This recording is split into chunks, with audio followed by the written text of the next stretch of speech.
সূরা হাদীদে আল্লাহ পাক বলেছেন, ইয়াউমা তারাল মুমিনিনা ওয়াল মুমিনাত ইয়াসআ নূরুহুম বাইনা আইদিহিম ওয়া বিআইমানিহিম। হে নবী, কিয়ামতের মাঠে আপনি দেখবেন মুমিন পুরুষ মুমিন নারীদের জন্য তাদের সামনে এবং ডান দিকে আল্লাহর পক্ষ থেকে আলো এবং নূর থাকবে। মুনাফিকরা বলবে যে আমাদেরকে নাকতাবিস মিন নূরিকুম, তোমাদের নূর থেকে কিছু আমাদেরকে দাও, আমরা তো পার হতে পারছি না ফুলসিরাত। ওদেরকে বলা হবে কিলা রুজিউ ওয়ারাকুম ফালতামিসু নূরা, ফিরে যাও পিছনে পিছনে ফিরে যেয়ে নূর তালাশ করে আসো। দুনিয়ার জীবন তোমাদেরকে প্রতারিত করেছিল, আজকে তোমাদের জন্য কোনো নূর নাই। আল্লাহ যাকে নূর দিবে না ফামা লাহু মিন নূর, তার কোনো নূর থাকবে না। নূর নিয়ে এতগুলো কথা এই জন্য বলছি, আমি পরে আসছি টপিকে। এই যুগে যদি আপনি চলতে চান, ফিতনাগুলো চিনে আল্লাহর পথে চলতে চান, এগুলো থেকে দূরে থাকতে চান, আল্লাহর আনুগত্য করতে চান, রাসূলের আনুগত্য করতে চান, পরিস্থিতি বুঝে এগোতে চান, আপনার বাহ্যিক চোখ যথেষ্ট না, আপনার নূর দরকার কলবের মধ্যে। বাহ্যিক চোখ দিয়ে আপনি সব বুঝতে পারবেন না। বাহ্যিক চোখ দিয়ে আপনি দেখবেন বিশ্ব এগিয়ে যাচ্ছে, আর আল্লাহর নূর দিয়ে দেখলে আপনি বুঝতে পারবেন বিশ্ব এগিয়ে যাচ্ছে ঠিকই, তবে এটা তার ধ্বংসের দিকে এগিয়ে যাচ্ছে। দৃষ্টিভঙ্গির বিশাল পার্থক্য দেখবেন আপনি। তো এই যে সময়টা আল্লাহ দিয়েছেন, এই সময়টুকুতে যদি আমরা তাওহীদে থাকি, সুন্নতে থাকি, দিন পরিপূর্ণরূপে পালন করি, কবরের 3টা প্রশ্নের উত্তর দিতে পারবেন ইনশাআল্লাহ।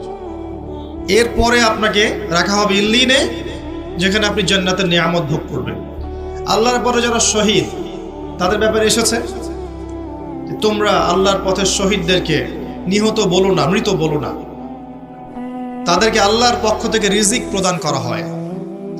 জাফর ইবনে আবি তালিব রাদিয়াল্লাহু আনহু, যিনি মুতার যুদ্ধে শহীদ হয়েছিলেন, তার 2টা হাত কেটে গিয়েছিল। নবী সাল্লাল্লাহু আলাইহি ওয়াসাল্লাম কান্নাকাটি করেছিলেন তার ইন্তেকালের সংবাদ শুনে, কিন্তু একটু পরে মুচকি হেসেছেন। তাকে জিজ্ঞেস করা হলো, কি জন্য আপনি হাসলেন ইয়া রাসূলুল্লাহ? তিনি বললেন, আমি দেখলাম যে জাফর রাদিয়াল্লাহু আনহুকে আল্লাহ এই কাটা 2 হাতের বিনিময়ে জান্নাতে 2টা সবুজ পাখা দিয়েছে। এটা দিয়ে সে জান্নাতে ঘুরে বেড়াচ্ছে এবং ফল খাচ্ছে। তার মানে ইল্লিনে আপনি আপনার কর্মফল ভোগ করবেন, আপনার আত্মা ভালো ফল ভোগ করবে। আর যদি দুনিয়ার কর্মজীবনে খারাপ কাজ করে থাকে, শিরিক করেছে, বেদাত করেছে, হারাম খেয়েছে, সুদ খেয়েছে, ঘুষ খেয়েছে, জেনা করেছে, দুর্নীতি করেছে, জুলুম করেছে অন্যের উপরে, এমন কোনো পাপ নাই দুনিয়াতে করে নাই, এর আত্মা ইল্লিনে যাবে না, সিজ্জিনে যাবে। সিজ্জিন, ওয়ামা আদরাকা মা সিজ্জিন। আল্লাহ বলেছেন, তোমরা কি জানো সিজ্জিন কি? কিতাবুম মারকুম, আল্লাহর কাছে লিখিত কিতাব। এখানে আত্মাদেরকে শাস্তি দেওয়া হবে। এই যে বারজাখের জীবনের শাস্তি নবীজি দেখে এসেছেন মেরাজের রাতে। সুদখোরদের মাথা ফাটিয়ে দেওয়া হচ্ছে, রক্তের নদীতে ফেলে মাথা ফাটিয়ে দেওয়া হচ্ছে, এতিমের মাল আত্মসাৎকারীরা জ্বলন্ত অঙ্গার গিলে খাচ্ছে, ব্যভিচারকারীদেরকে এই যে পচা গোশত খেতে দেওয়া হচ্ছে, মহিলা জেনাকারদেরকে এই যে বুকের মধ্যে হুক লাগিয়ে ঝুলিয়ে রাখা হয়েছে। এই যে শাস্তিগুলো তিনি দেখে এসেছেন, এগুলো কিন্তু ওই বারজাখের শাস্তি। এটা কিন্তু জাহান্নামের ওই কিয়ামতের মাঠের শাস্তি নয়, কিন্তু বারজাখে জীবনের শাস্তি। দেখেছেন জিহ্বা আগুনের কেচি দিয়ে কেটে দেওয়া হচ্ছে এক শ্রেণীর বক্তার, জানা অনুযায়ী আমল করতো না। এগুলো বারজাখের শাস্তি। তার মানে আত্মার কিন্তু আপনার মৃত্যু হচ্ছে না। এই দুনিয়ার জীবনটাই সব নয়, তাহলে মৃত্যু হয়ে গেলেই সব শেষ হয়ে যাবে না, বরং আপনার আত্মা বাকি থাকবে। আত্মা হয় ইল্লিনে যাবে, না হলে সিজ্জিন। নিষ্কৃতি নাই কোনো, আমাদের কোনো নিষ্কৃতি নাই। আবু বকর সিদ্দিক রাদিয়াল্লাহু আনহু এই জন্য বলতেন, ইয়া লাইতানি লাউ কুনতু শাজারা, হায় আমার দুর্ভাগ্য যদি আমি এই গাছটা হয়ে যেতাম, যার কোনো হিসেব নিকেশ নাই।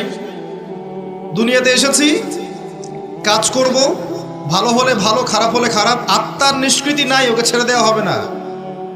এরপর কিয়ামতের মাঠে দেহটাকে আবার জীবিত করে আবার আত্মা দেওয়া হবে। দিয়ে কয়টা প্রশ্ন ভাই? আরো 5টা। এই 5টাও শোনেন। 1 নাম্বার, তোমার সারাটা জীবন কোন কাজে ব্যয় করেছো? নাম্বার 1।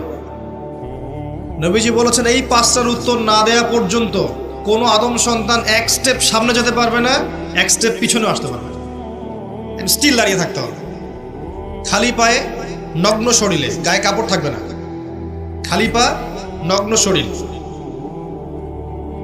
রোদের উত্তাপ তো বুঝতে পারছেন, মানুষের ঘাম টাকনু, হাঁটু, বুক, গলা পর্যন্ত পৌঁছাবে।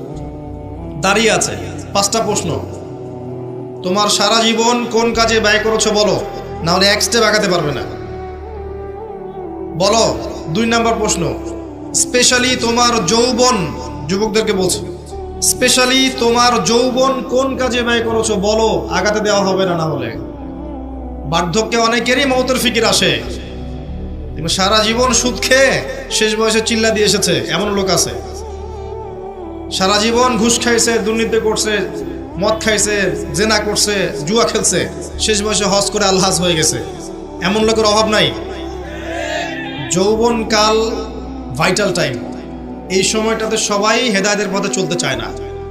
রক্ত গরম থাকে, উচ্চাভিলাষ থাকে, পলিটিক্যাল পাওয়ার অ্যাচিভ করতে হবে, অথবা একটা ভালো নারী চাই, অথবা আমি বিভিন্ন মেয়েদের সাথে অ্যাফেয়ার করব আর ভোগ করব, অথবা পর্নোগ্রাফিতে আসক্ত হয়, অথবা মাদকাসক্ত হয়, খেলাধুলা করে সময় নষ্ট করছে, অথবা দেখবেন ব্যাংক ব্যালেন্স টাকা পয়সার পিছনে ছুটছে। মানে ওর যত ছোটাছুটি দেখবেন স্পেশালি যৌবনকালে, স্পেশালি যৌবনকালে।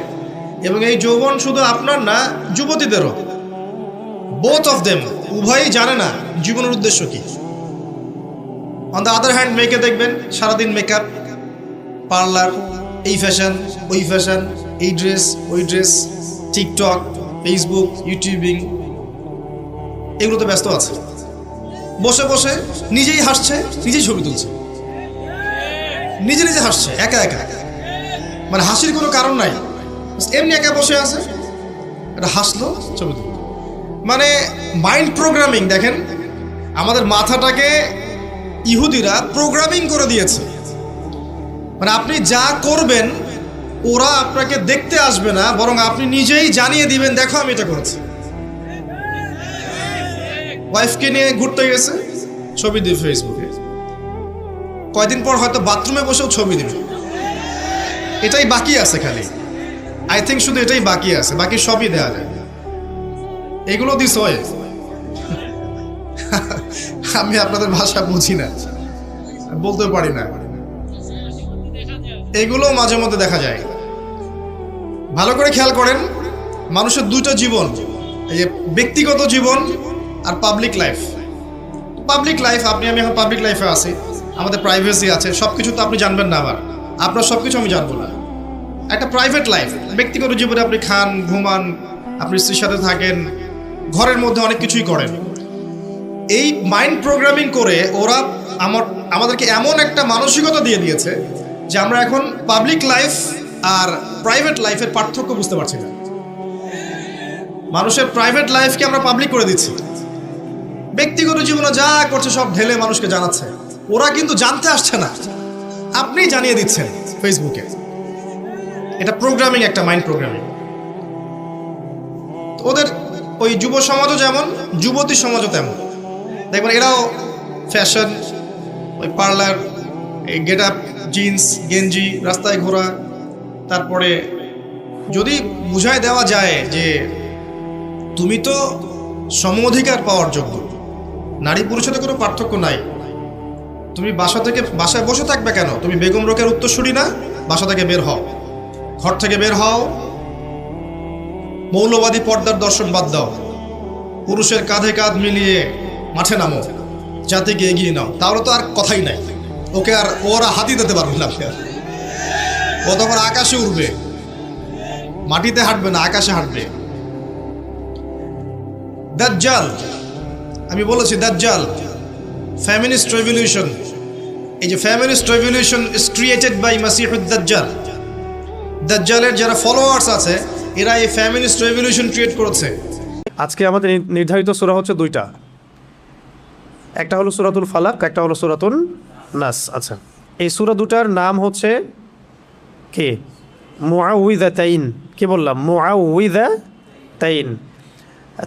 তাআউয শব্দের অর্থ হচ্ছে আশ্রয় প্রার্থনা করা। তাআউয শব্দের অর্থ আশ্রয় প্রার্থনা করা। আউযু বিল্লাহি মিনাশ শাইতানির রাজিম, এটা হলো একটা তাআউয। আরও তাআউয আছে, যেমন আউযু বিল্লাহিস সামিউল আলিম মিনাশ শাইতানির রাজিম। আরও আছে যেমন আউযু বিল্লাহিস সামিউল আলিম মিনাশ শাইতানির রাজিম মিন নাফখিহি ওয়া নাফসিহি ওয়া হামজিহি। এরকম অনেকগুলো তাআউয আছে। আমরা কিন্তু কমন যেটা সবাই পরিচিত কোনটা? আউযু বিল্লাহি মিনাশ শাইতানির রাজিম। এখন মুআউযিযাতাইন মানে আশ্রয় প্রার্থনার দুইটা সূরা। আশ্রয় প্রার্থনার দুইটা সূরা, একটু ভালো করে এই অংশটুকু বুঝতে হবে, এটাই মূল অংশ আর কি আমাদের আলোচনার। মুআউযিযাতাইন অর্থ হচ্ছে আশ্রয় প্রার্থনার দুইটা সূরা। তো এই দুইটা সূরা এমন সূরা যেটা তাওরাত, জাবুর, ইনজিল কোনো কিতাবে এরকম সূরা নাই। রাসূল সাল্লাল্লাহু আলাইহি ওয়াসাল্লাম বলেছেন যে এটা এমন সূরা আল্লাহ পাক আমাকে দিয়েছেন যেটা তাওরাতে, জাবুরে, ইনজিলে এরকম সূরার কোনো দৃষ্টান্তই নাই।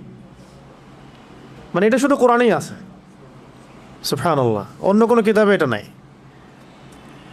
কোরআন এমন একটা কিতাব যেখানে আপনি পুরো আদম আলাইহিস সালাম থেকে শুরু করে একদম কিয়ামত পর্যন্ত হিস্ট্রি পাচ্ছেন। নূহ আলাইহিস সালামের কওম, অনেকে কিয়ামতের মাঠে অস্বীকার করবে যে নূহ আলাইহিস সালাম দাওয়াত দেয়নি আমাদেরকে, আর কিয়ামতের মাঠে এটা হবে। তো নূহ আলাইহিস সালামের পক্ষে সাক্ষী দিবে কারা জানেন? উম্মতে মুহাম্মদ, সুবহানাল্লাহ, যে না, নূহ আলাইহিস সালাম 950 বছর দাওয়াত দিছে। তোমরা কীভাবে জানলা? আমাদের কোরআনে ছিল। বুঝতে পারছেন? কোরআনের মধ্যে সব কিছু আছে একদম শুরু থেকে শেষ পর্যন্ত। তো এই দুইটা সূরার মতো কোনো সূরা তাওরাতেও ছিল না, জাবুরেও ছিল না, ইনজিলও ছিল না।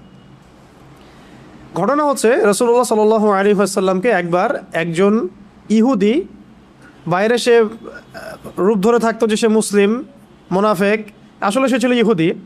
হ্যাঁ, লাবিদ, তার নাম হচ্ছে লাবিদ বিন আসাম। লাবিদ বিন, নামগুলো মনে রাখবেন, লাবিদ বিন আসাম। এই ব্যক্তি মদিনায়, এই ব্যক্তি হচ্ছে মদিনার অধিবাসী। তো সে রাসূলুল্লাহ সাল্লাল্লাহু আলাইহি ওয়াসাল্লামের প্রতি শত্রুতাবশত, ইসলামের প্রতি শত্রুতাবশত কারো দ্বারা রাসূলের চুল কালেক্ট করেছিলেন, কয়েকটা চিরুনি থেকে চুল কালেক্ট করেছিলেন, করে সেই চুলগুলোর সাথে আরও ওদের যে তন্ত্র মন্ত্র এগুলো আছে, এগুলো জাদু মন্ত্রগুলো করে রাসূলুল্লাহ সাল্লাল্লাহু আলাইহি ওয়াসাল্লামকে জাদুগ্রস্ত করেছিলেন। তাহলে সাবিত হলো যে জাদু সত্য, সাবিত হলো কি জাদু সত্য, জাদুবিদ্যার চর্চা সত্য, এখনও হয়, আগেও ছিল, হয়তো ভবিষ্যতেও থাকবে, আল্লাহু আ'লাম। শুরু হয়েছিল কোত্থেকে? সুলাইমান আলাইহিস সালামের যুগ থেকে। কার যুগ থেকে? মনে আছে সূরা বাকারা আয়াত আছে না? ওয়াত্তাবিউ মা তাতলু শায়াতিন আলা মুলকি সুলাইমান ওয়ামা কাফারা সুলাইমান ওয়ালাকিন্না শায়াতিন কাফারু ইউআল্লিমুনা আন-নাস আস-সিহর। সুলাইমান আলাইহিস সালামের সময় ওই যে মানুষকে ফিতনায় ফেলা হয়েছে, পরীক্ষায় ফেলা হয়েছে হারুত আর মারুত ফেরেশতাদের মধ্য দিয়ে, ওই সময় থেকে জাদুবিদ্যার চর্চা শুরু হয়েছে মানুষের মধ্যে। এবং এই জাদুর উদ্দেশ্য ছিল তারা স্বামী এবং স্ত্রীর মাঝখানে বিচ্ছেদ সৃষ্টি করতে চাইতো, স্বামী স্ত্রীর মাঝখানে বিচ্ছেদ সৃষ্টি করতে চাইতো আর কি। এটা ছিল প্রথম জাদু। এবং এগুলোর আরও অনেকগুলো ভেরিয়েন্ট আছে আর কি, অনেক রকম ব্ল্যাক ম্যাজিক আছে। তো এটা নিয়ে আমি একটু পরে কথা বলছি, আগে সামারিটা বলি, শানানজনটা বলে নিই। এই লাবিদ বিন আসাম, সেও ছিল ওই জাদুবিদ্যা চর্চাকারীদের একজন, তার সাথে আরও অনুসারীও ছিল। তারা মিলে রাসূল সাল্লাল্লাহু আলাইহি ওয়াসাল্লামের চুল মোবারক কোনোভাবে সংগ্রহ করে সেখানে তাদের তন্ত্রমন্ত্রগুলো দিয়ে 11টা গিট দিয়েছিল। কয়টা? 11টা গিট দিয়েছিল। এবং সেই 11টা গিট দিয়ে তার একটা কুয়ার নিচে, মদিনার একটা কুয়ার নিচে, এই একটা খেজুর গাছের ডাল আর অনেক কিছু পেঁচিয়ে, হাড়টার অনেক কিছু পেঁচিয়ে একদম কুয়ার পানির নিচে রেখে তার উপর পাথর চাপা দিয়ে রেখেছে। এতে করে রাসূল সাল্লাল্লাহু আলাইহি ওয়াসাল্লাম কিছুটা অসুস্থ হয়ে গিয়েছিলেন।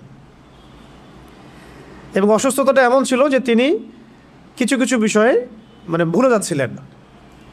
যেমন কোনো স্ত্রীর কাছে গিয়েছেন কিন্তু মনে হচ্ছেন যে স্ত্রীর কাছে আমি যাই নাই, আবার কোনো স্ত্রীর কাছে যান নাই কিন্তু মনে হচ্ছে তার কাছে আমি গিয়েছি, এরকম একটু সমস্যা হচ্ছিল আর কি।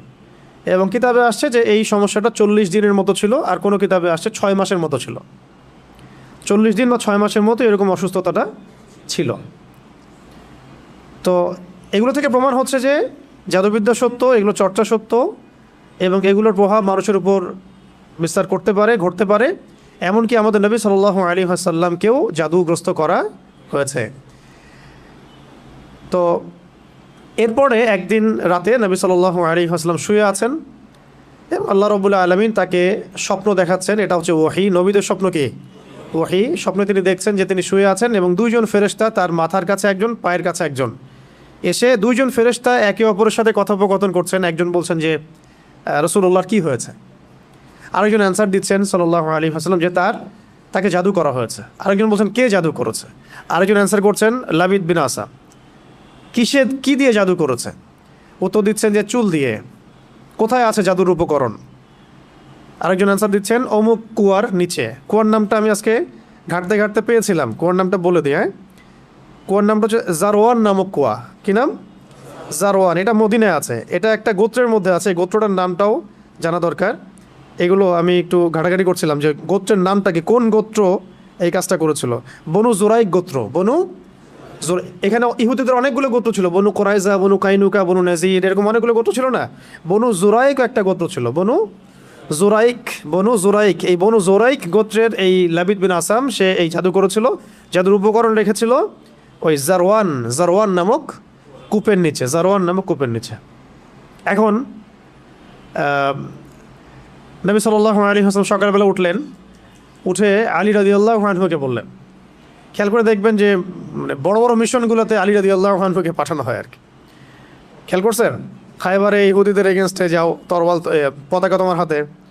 তারপরে এখানেও আলী রাদিয়াল্লাহু আনহু বদরে সম্মুখ সমরে, বদরে তিনজন আলী তুমি যাও, মনে আছে?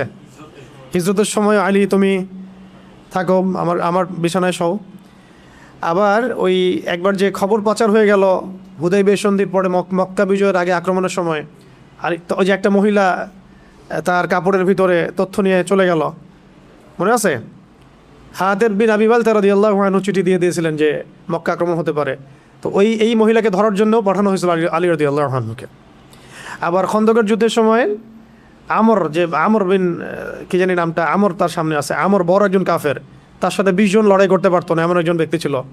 সে হুঙ্কার ছাড়ছিল খন্দকের যুদ্ধের সময়, কে আছো আমার সাথে ব্যাটল করবা, তখন আলী রাদিয়াল্লাহু আনহু।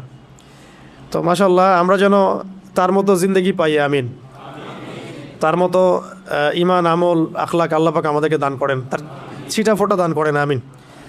এখন আলী রাদিয়াল্লাহু আনহুকে পাঠানো হচ্ছে, যাও ওই কুয়ার মধ্যে নিচে এই উপকরণ আছে, নিয়ে আসো। তিনি নিয়ে আসলেন। নিয়ে আসার পরে এই সূরা দুটো নাজিল হতে থাকলো। তখন জিবরাইল আলাইহিস সালাম সূরা ফালাক এবং নাস নিয়ে আসলেন আল্লাহর পক্ষ থেকে, নাজিল হলো এবং একটা একটা করে আয়াত তেলাওয়াত করা হচ্ছিল এবং একটা একটা করে গিট খুলে যাচ্ছিল। এরপরে নবী সাল্লাল্লাহু আলাইহি ওয়াসাল্লাম পরিপূর্ণ সুস্থ বোধ করলেন। এরপরে বলা হচ্ছিল যে তাকে শাস্তি দেওয়া হোক, তাকে মৃত্যুদণ্ড দিয়ে শাস্তি দিই। নবী সাল্লাল্লাহু আলাইহি ওয়াসাল্লাম তাকে মাফ করে দিলেন। কিতাবে আসছে যে তার সামন দিয়ে তিনি চলাফেরা করলেও তার চেহারার মধ্যে বিন্দুমাত্র মানে কোনো রকম প্রতিক্রিয়া দেখা যেত না যে সে আমার এত বড় ক্ষতি করেছে, এই লাবিদ বিন আসাম। পরবর্তীতে সে মুসলিম হয়েছে কিনা আমি জানি না, এটা আমার জানা নাই। তো এই ছিল শানে নজুল, এই সূরা দুটো নাজিলের। শানে নজুল মানে কি? একটা সূরা, একটা আয়াত নাজিলের পিছনের প্রেক্ষাপট। তার মানে আমরা বুঝতে পারলাম যে রাসূল সাল্লাল্লাহু আলাইহি ওয়াসাল্লামকেও জাদু করা হয়েছে, তিনিও ইফেক্টেড হয়েছেন। রাসূল যদি ইফেক্টেড হতে পারেন তাহলে আমরা আবার কি, আমাদের কোনো অবস্থান আছে তার সামনে? এবং প্রমাণ হলো যে এটা সত্য এবং এটা চর্চা সত্য। কোরআনে বহু আয়াত আছে, হাদিসে বহু দলিল আছে। কিন্তু আপনি কি এই ঘটনাটা, আমি যে শানে নজুলটা বললাম, এই ঘটনাটা কি আপনি এখনকার মেডিকেল সায়েন্সকে বোঝাতে পারবেন? তারা কি এই ঘটনাটা বিশ্বাস করবে? বা সায়েন্টিফিক্যালি তারা কি এটাকে প্রমাণিত সাব্যস্ত করবে? আপনাকে বলবে আপনি সেকেলে মানুষ, এখনও কবিরাজ দেখায় বেড়ান, এখনও ওই কালে পড়ে আছেন। তো এখন এটা হচ্ছে একটা মানে ইন্টারনাল ব্লাইন্ডনেস, আমাদের আধ্যাত্মিক অন্ধত্ব আর কি, স্পিরিচুয়াল ব্লাইন্ডনেস। যে এই যুগের মানুষেরা, আমরা যারা এই যুগে বসবাস করি, আমরা আমাদের বাহ্যিক দৃষ্টির বাইরে কিছু বিশ্বাস করতে চাই না, তাই না? বাহ্যিক দৃষ্টির বাইরে আমরা কিছু বিশ্বাস করতে চাই না। আপনি মেডিকেল সায়েন্সের কাউকে এটা মনে হয় না বোঝাইতে পারবেন জাদু বলেও কিছু আছে। আপনি দেখবেন সব টেস্ট করেছেন, আপনি আপনার সুগার টেস্ট করেছেন, ব্লাডের যত টেস্ট আছে করেছেন, আপনি ইসিজি করছেন, যা আছে ইটিটি করছেন, সব করছেন, কোনো রোগ ধরা পড়ে না, কিন্তু আপনি অসুস্থ। এমন বহু মানুষ সমাজে আছে, এখনও আছে। মেয়েদের মধ্যেও অনেকে আছে, ছেলেদের মধ্যেও অনেকে আছে। ঠিক আছে, পরে আমি কিছু বলছি যে কি কি এটার প্রতিকার হতে পারে এবং কি কি কাজ করলে এগুলোতে ইফেক্টেড হয় মানুষ আর কি, এবং কোন কোন কাজগুলো করলে আমরা বেঁচে থাকতে পারবো ইনশাআল্লাহ। তো আগে এটা বলে নেই যে এইগুলো কিন্তু আমাদের সমাজে ছড়িয়ে আছে দিন দিন, এবং আগের চাইতে এটার পরিমাণ কিন্তু অনেক বেশি, অনেক বেশি। কিন্তু এগুলো আপনি কিন্তু মেডিকেল সায়েন্স দিয়ে এগুলো সমাধান করতে পারবেন না। সর্বোচ্চ আপনাকে তারা 3টার জায়গায় 4টা প্রশ্ন করলে আপনাকে একটা অ্যান্টি ডিপ্রেশন ওষুধ দিয়ে দিবে, খান আর ঘুমান। আপনি বেশি কথা বলতেছেন মানে আপনার সাইকোলজিক্যাল কোনো সমস্যা আছে, আপনি রিল্যাক্স করেন, রেস্ট করেন, ঘুমান। এগুলো যে সবাই মোটামুটি ফেস করে, আর যারা একটু ভালো অবস্থানে যায় তাদেরকে এগুলো বেশি ফেস করতে হয়। এটা গেলো শুধু সেহেরের কথা, এর সাথে আছে আইন মানে মানুষের চোখ লাগা, এবং হাসাদ এবং হিংসা। 3টা শব্দ বললাম, সেহের, আইন, হাসাদ। সেহের, আইন, হাসাদ। সেহের তো সেহের বুঝলেন, জাদু। আইন মানে মানুষের বদনজর। হ্যাঁ, এই যে অপলক দৃষ্টিতে তাকায় থাকেন, এটাতেও ক্ষতি আছে, এটাতেও ক্ষতি থাকতে পারে। ফেসবুকে, অনলাইনে, ছবিতে, ভিডিওতে মানুষের তো ভাইরাল হওয়ার ধান্দা বেশি আর কি। এর মধ্যে যে কত ক্ষতি আছে এটা তো আমরা বুঝতে পারি না। আর এই ক্ষতিগুলো মোকাবেলা করার জন্য যে ইমান, আমল আর যে লাইফস্টাইল, যে তাস্কিয়া এগুলো দরকার হয়, সেগুলো আমরা আবার হাসিল করতে চাই না, কিন্তু আমরা চাই যে আমরা ভাইরাল হয়ে যাই। হ্যাঁ, মানুষ শো অফ করতে চায়, দেখাতে চায়, বডি দেখায়, জিম করে আসলাম, এইটা দেখায়, ওইটা দেখায়, নিজের ফ্যামিলিকে দেখায় আমি খুব সুখে আছি, আমি খুব ভালো আছি। এই যে শো অফ করতে করতে দেখা যায় ওইগুলো আস্তে আস্তে চলে গেছে জীবন থেকে। এগুলো কিন্তু কোনো সাইন্টিফিক কারণে হয় না, সেহের, আইন, হাসাদের কারণে হয়। সেহের, আইন, হাসাদের কারণে হয়। তো আগে আমরা সূরাটাকে শিখি, তারপরে আমি এই বিষয়গুলোর সলিউশনগুলোও বলবো ইনশাআল্লাহ শেষে। এখন এবার নবী সাল্লাল্লাহু আলাইহি ওয়াসাল্লাম তাকেও ক্ষমা করে দিলেন, এবং তখন সাহাবীদেরকে তিনি বললেন যে আজকে রাতে আমার উপরে এমন 2টা সূরা নাজিল হয়েছে, এই সূরা 2টা তাওরাত, জাবুর, ইনজিল কোথাও নাই এরকম সূরা, মিসাল নাই। তারপরে আরেকজন সাহাবী বলেছেন ঝড় হচ্ছিল একদিন, ঝড়ের মধ্যে আমরা নবী সাল্লাল্লাহু আলাইহি ওয়াসাল্লামকে হারাই ফেললাম, তিনি কোথায়? তো তারা একটু শঙ্কিত বোধ করলেন, আমাদের নবীজি কোথায় চলে গেলেন। একটু পরে তিনি এসে বললেন যে আমার কাছে এমন 2টা সূরা আল্লাহ রাব্বুল আলামিন নাজিল করেছেন যে এই সূরা 2টা যদি কেউ পাঠ করে, মানে সকাল সন্ধ্যায় নিয়মিত পাঠ করে, ইনশাআল্লাহ তাকে আল্লাহ পাক সব ধরনের ক্ষতি থেকে হেফাজত করবেন। কামা ক্বালা আলাইহিস সালাম। এরকম কাছাকাছি একটা অর্থ আছে। আর নবী সাল্লাল্লাহু আলাইহি ওয়াসাল্লাম নিজের আমল ছিল এরকম যে তিনি এই সূরা 2টার সাথে সূরা ইখলাসকে অ্যাড করে, এই সূরা 2টার সাথে সূরা ইখলাসকে অ্যাড করে, সূরা ইখলাস নিয়ে আমরা আলাদা দার্স করবো ইনশাআল্লাহ। ওইটা আলাদা প্রসঙ্গ, তো এটা আলাদা প্রসঙ্গ, এই জন্য আমি আজকে নিয়ে আসিনি সূরা ইখলাসকে। তো সূরা ফালাক, নাস এবং ইখলাস এই 3টাকে একসাথে তিনি রাতের বেলা পড়তেন ঘুমানোর সময়। প্রথমে পড়তেন সূরা ইখলাস একবার, আবার বিসমিল্লাহ সহ সূরা ফালাক একবার, আবার বিসমিল্লাহ সহ সূরা নাস একবার। হাত 2টা একত্রিত করে ফু দিয়ে মাথা থেকে নিয়ে পুরো সারা গা তিনি মাসাহ করতেন। এই কাজটা তিনি 3বার করতেন। এই কাজটা কয়বার করতেন? 3বার করতেন। এছাড়াও তিনি পড়তেন সূরা আয়াতুল কুরসি পড়তেন, ওই তাসবিহে ফাতিমি তাসবিহ আমরা যেটা বলি, 33 বার সুবহানাল্লাহ, 33 বার আলহামদুলিল্লাহ, 34 বার আল্লাহু আকবার। সূরা মুলক পড়ার কথা এসেছে, এবং সূরা বাকারার শেষের আয়াতগুলো, সূরা আল ইমরানের শেষের আয়াতগুলো, এগুলো রাতের বেলার আমল। তো এগুলো নবী সাল্লাল্লাহু আলাইহি ওয়াসাল্লামের নিয়মিত আমল ছিল। এছাড়াও প্রত্যেক দিন সকালে মানে বাদ ফজর এবং সন্ধ্যায় বাদ মাগরিব, অনেকে বাদ আসরও বলেন, দুটোই ঠিক আছে, বাদ ফজর বা বাদ আসর বা বাদ মাগরিব আপনার সুবিধা অনুযায়ী 3বার করে সূরা ফালাক, সূরা নাস, সূরা ইখলাস। আগে সূরা ইখলাস, তারপর সূরা ফালাক, তারপরে নাস। এভাবে 3বার করে পড়লে ইনশাআল্লাহ তাআলা, ইনশাআল্লাহু আযজা ওয়া জাল ওই ব্যক্তিকে এই ধরনের কোনো সেহের, কোনো আইন, কোনো হাসাদ, কোনো ক্ষতি করতে পারবেন ইনশাআল্লাহ। একটা প্রশ্ন আসতে পারেন আপনাদের মধ্যে যে আল্লাহ নবী সাল্লাল্লাহু আলাইহি ওয়াসাল্লামকে কেন জাদু করা হলো? এটা অন্য সাহাবীর ক্ষেত্রে না কেন, স্বয়ং নবীকে কেন? কারণ ইহুদিরা নবীদেরকে হত্যা করা জাতি, ইহুদিরা নবীদেরকে হত্যা করার জাতি। এর আগে নবী সাল্লাল্লাহু আলাইহি ওয়াসাল্লামকে হত্যার অন্য চেষ্টা করা হয়েছে, তাকে তো মোটামুটি 15-16 বার হত্যার চেষ্টা করা হয়েছে। তার মধ্যে একবার বনু এই নাজির তাকে উপর থেকে পাথর ফেলে হত্যা করার চেষ্টা করেছিল। তারপরে খায়বারের সময় তাকে ওই বকরির রানের সাথে বিষ মিশিয়ে হত্যা করার চেষ্টা করা হয়েছে, বকরির রানের সামনের অংশের সাথে বিষ মিশিয়ে খেতে দেওয়া হয়েছিল।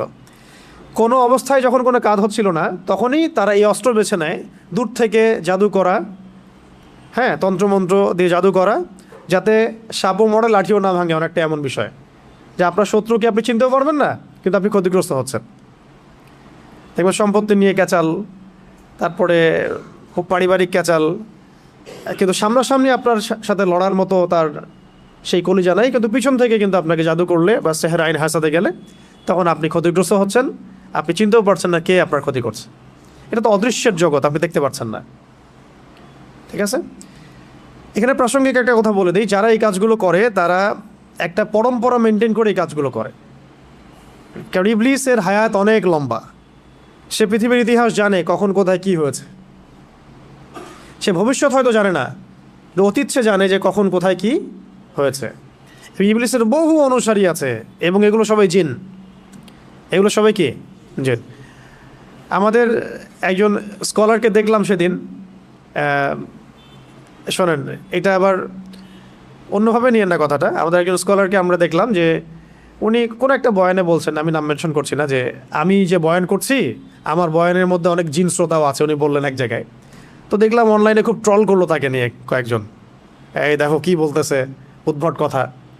কিন্তু তিনি যা বলেছেন এটা সত্য হতেই পারে। দার্সে জিন বসতেও পারে, মসজিদে নামাজে জিনরা নামাজ পড়তেই পারে। রাসূলুল্লাহ সাল্লাল্লাহু আলাইহি ওয়াসাল্লাম তায়েফ থেকে যখন তাকে তাড়িয়ে দেওয়া হয়েছে, নির্মমভাবে নির্যাতন করা হয়েছে, কারনুল মঞ্জিল নামক জায়গায় তিনি নামাজ পড়ছিলেন, জিনরা তার তেলাওয়াত শুনে ইসলাম কবুল করেছে। তো এখন ভালো জিন আছে না? ভালো জিনও আছে, অনেক জিন আছে আপনাকে মহব্বত করতে পারে। কি ভাই, অনেক জিন আছে আপনাকে মহব্বতও করতে পারে। মহব্বত মানে ওই অর্থে না, ভালো অর্থেই। তারা তাদের মধ্যে, তারা তো উম্মতে মুহাম্মাদের অংশ, এবং এই কোরআন এই শরিয়া তাদের জন্যও নাকি, এই কোরআন তাদের জন্য না। তো তাদের মধ্যে যেমন ভালো জিনও আছে, ঠিক তেমনি খারাপ জিনও আছে, খারাপদের সংখ্যাই বেশি। এবং এই খারাপ জিনগুলো ওই সিলসিলা মেনটেন করে জাদুবিদ্যা, যত তন্ত্র মন্ত্র এবং যা উপকরণ এগুলো প্রোভাইড করে এমন কিছু মানুষের কাছে, যে মানুষগুলো জাদুবিদ্যার চর্চা করে। তাই মনে রাখবেন, জাদু কখনো জিনের সাহায্য ছাড়া করা সম্ভব না। জাদু কখনো জিনের সাহায্য ছাড়া করা সম্ভব না। তন্ত্রমন্ত্র দিয়ে তারা জিনকে তাবে করে, বশ করে, এবং সেই জিনের ইবাদত করা তারা শুরু করে। জিনের জন্য নজর করে, জিনের জন্য মানত করে, জিনের জন্য পশু কুরবানি করে, জিনকে সেজদা করে, মানে জিনকে পাওয়ার চেষ্টা করে তারা। এবং জিনদেরকে আল্লাহ পাক কিছু ক্ষমতা দিয়েছেন, যে ক্ষমতাগুলো একটু এক্সট্রাঅর্ডিনারি আমাদের চাইতে। তো এইগুলোকে কাজে লাগিয়ে বেসিক্যালি এই জাদুগুলো করা হয়। বিচ্ছেদ জাদুর পিছনে একটা জিন থাকতে পারে, কারো দেখা গেল যে মানে সুস্বাস্থ্য নষ্ট করার জাদু করা হতে পারে। হ্যাঁ, কারো দেখা যেতে পারে এরকম যে এমন কোনো জাদু করা হয়েছে যে তার যেন সম্পদ ধ্বংস হয়ে যায়, তার বাচ্চা যেন ক্ষতিগ্রস্ত হয়, তার জানের জন্য কোনো ক্ষতি হয়, এরকমও জাদু করা হতে পারে। তো এইগুলো প্রত্যেকটা জাদুর ক্ষেত্রেই জিনদের কি থাকে, সক্রিয় ভূমিকা থাকে। শুধুমাত্র কবিরাজ জাদু করতে পারে না। আবার এই জাদু কাটার জন্য যদি আবার কেউ কবিরাজের কাছে যায়, তাহলে সে আবার তাকে এমন একটা প্যাচের মধ্যে ফেলবে যে সে আর এই মানে গোলক ধাতা থেকে বের হতে পারবে না। তখন একজিনকে দ্বারা আরেকজনকে তারা দমানোর চেষ্টা করে, একজনকে দ্বারা জিনকে থামানোর চেষ্টা করে। কিন্তু এই পুরো ফিতনাটাকে মোকাবেলা করতে পারে শুধুমাত্র কোরআনের আয়াত এবং রাসূল সাল্লাল্লাহু আলাইহি ওয়াসাল্লামের শেখানো আমল এবং রুকিয়া এবং সহি মাসনুন তরিকাগুলো।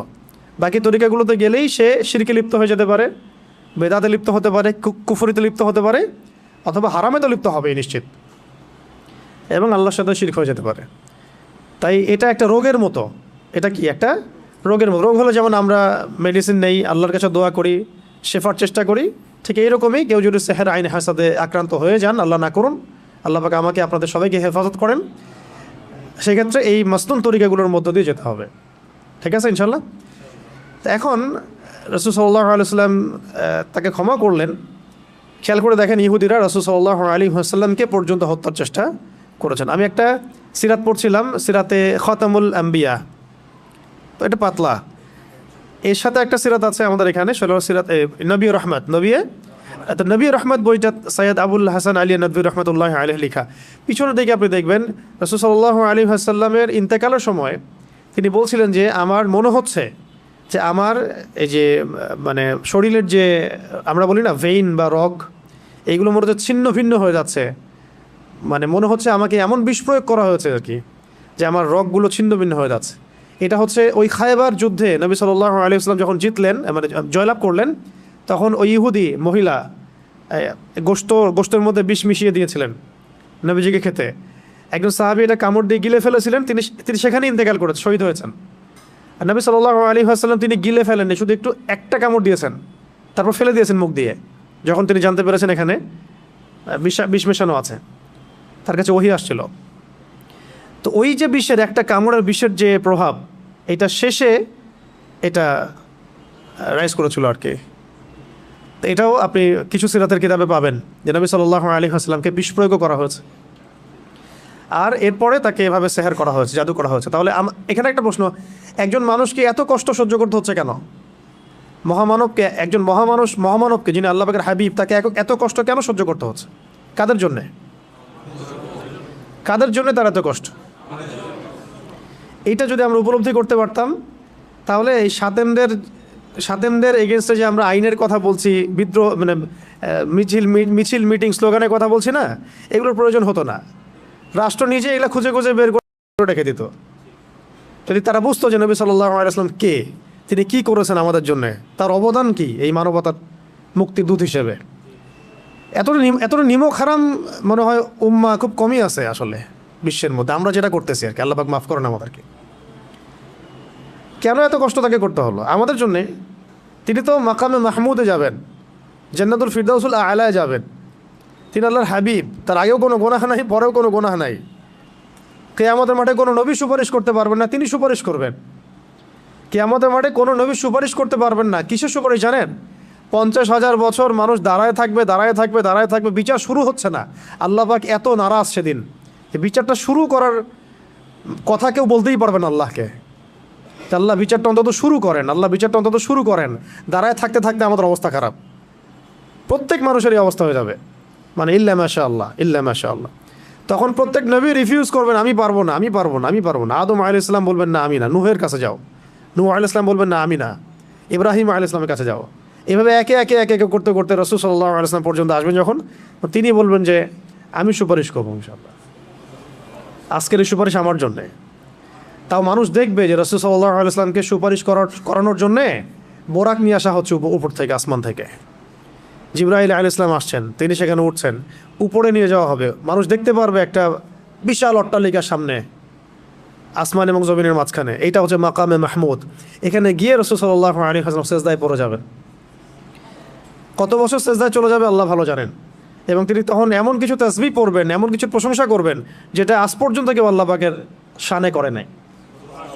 আল্লাহ পাক তাকে সেটা শিখাই দিবেন, তখন ইনস্ট্যান্ট শিখাই দিবেন। তারপরে তিনি বলবেন, ওঠো আমার হাবিব, তুমি চাও কি চাবা চাও, তোমার দোয়া কবুল করা হবে, তোমার সুপারিশ কবুল করা হবে। তিনি তখন বলবেন, আল্লাহ বিচারটা অন্তত আগে বিচারটা অন্তত শুরু করেন। তো আমরা আসলে সত্যি কথা বলতে আমরা চিনতেই পারি নাই যে আমরা কার উম্মাহ। আফসোসের শেষ নাই, মানে বলতে থাকলে প্রসঙ্গ অন্যদিকে চলে যাচ্ছে, তো আফসোসের শেষ নাই। আপনি খেয়াল করে দেখবেন যে পিছনে লা ইলাহা ইল্লাল্লাহ মুহাম্মাদুর রাসূলুল্লাহ কালিমা লিখে মানুষ কালিমার সাথে কুফরি করতেছে।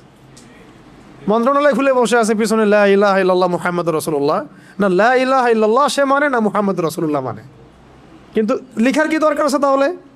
ওটা খুলেই ফেলে দেখ, তাহলে স্পষ্ট হবে যে তারা কাফের। এদিকে লেবেলও লাগাবে যে আমি মুসলিম, আর কাজও করবে কাফেরের মতো, যাতে ওলামা ইকরামদেরকে একটা দ্বিধার মধ্যে রাখা, যে তা আসলেই তারা মুসলিম না কাফের। ফতোয়া তো দিতে হবে একটা, তখন কাফের হলে তো এক ফতোয়া আসবে, মুসলিম হলেও তো এক ফতোয়া আসবে, তাই না?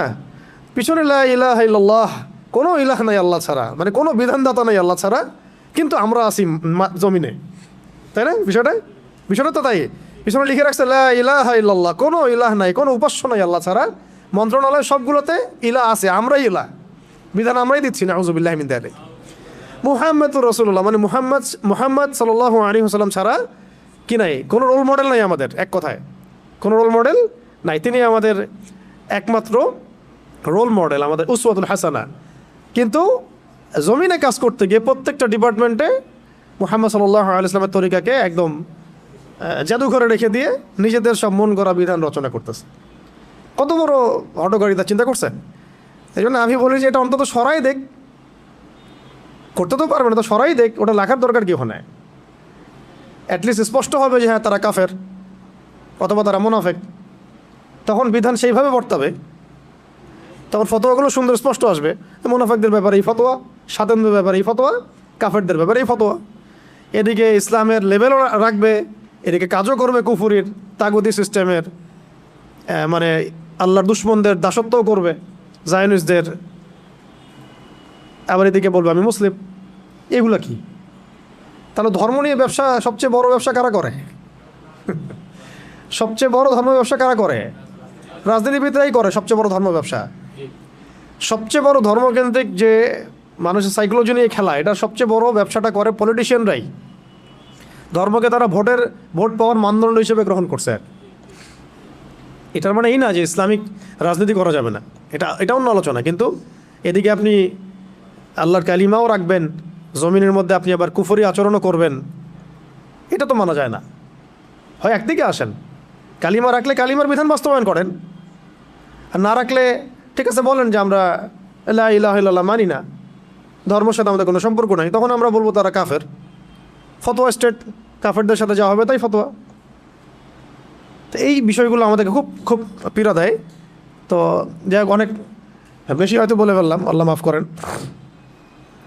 এখন এই জায়গায় একটা বিষয় আমাদেরকে বুঝতে হবে, এই পয়েন্টটা ভালো করে বোঝেন। এখান থেকে আপনি মানে আগে থেকে প্রোটেক্টেড থাকতে হবে এই সমস্যাগুলো থেকে। সেহের আইন হাসাদের কথা বলছি, তারপরে আমি এই অনুবাদ করে সংক্ষিপ্ত তাফসীর করে শেষ করছি। সেহের আইন হাসান থেকে আপনি ট্যাবলেট খেয়ে আপনি বাঁচতে পারবেন না, ঠিক আছে? তো ট্যাবলেট খেয়ে, ইঞ্জেকশন নিয়ে এইভাবে আপনি বাঁচতে পারবেন না, যেহেতু এটা অদৃশ্যের বিষয়, তন্ত্রমন্ত্রের বিষয়, জিন দ্বারা করা হচ্ছে, যেটা আমরা দেখি না। একটা তো আমি দেখি বা আমি পরীক্ষা নিরীক্ষা করে বুঝতে পারছি যে আমার এখানে এই ভাইরাস ঢুকেছে, আমি ট্রিটমেন্ট করতে পারছি, কিন্তু আপনি এটা দেখতে পারবেন না। কিন্তু আপনি ইফেক্টেড হয়ে গেলে অসুস্থতা ফিল করবেন। তাই এটা সবচেয়ে বড় মানে সমাধান হচ্ছে আগে থেকে নিজেকে সুরক্ষিত রাখা। কিভাবে আগে থেকে আমরা নিজেকে সুরক্ষিত রাখতে পারি? 1 নাম্বার পয়েন্টগুলো খুব ভালো করে মনে রাখতে হবে। 1 নাম্বার হচ্ছে দৈনন্দিন ফরজ ওয়াজিবকে ছাড়া যাবে না। অনেক দিনই বোন দেখা যায় বলে যে আমাদের এই সমস্যা হয়েছে, কিন্তু এদিকে সে পর্দা করে না। তো পর্দা না করলে আপনার তো সমস্যা হইতেই পারে। যেখানে রাসূল সাল্লাল্লাহু আলাইহি ওয়াসাল্লামকে আল্লাহ রাব্বুল আলামিন এই পরীক্ষায় ফেলেছেন আমাদের জন্য, যাতে আমরা এই সূরাগুলো পেয়ে যাই। যদি সেদিন রাসূল সাল্লাল্লাহু আলাইহি ওয়াসাল্লাম এভাবে ইফেক্টেড না হতেন, তাহলে এই সূরাগুলো আমরা কোন মাধ্যমে পেতাম?